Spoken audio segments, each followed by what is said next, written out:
দেবরাজ বেতন দিয়েছিস? হ্যাঁ স্যার দিয়ে দিয়েছি। Very good. বাপি তুই দিয়েছিস? স্যার আমার বাকি আছে। আচ্ছা ঠিক আছে। দেবরাজ তুই বল, এক আর একে যোগ করলে কত হয়? স্যার 2 হয়। Very good. আর তুই বল 18, 36, 99, 62 যোগ করে কত হয়?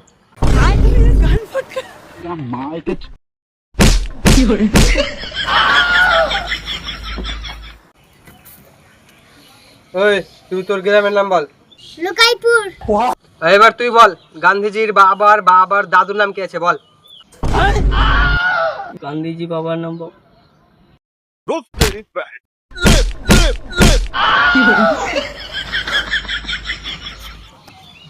এবার তুই বল গোপীর মায়ের নাম কি?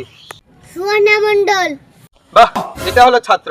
এবার তুই বল বঙ্গভঙ্গ যুদ্ধ হয়েছিল তার তার নানির নাম বল।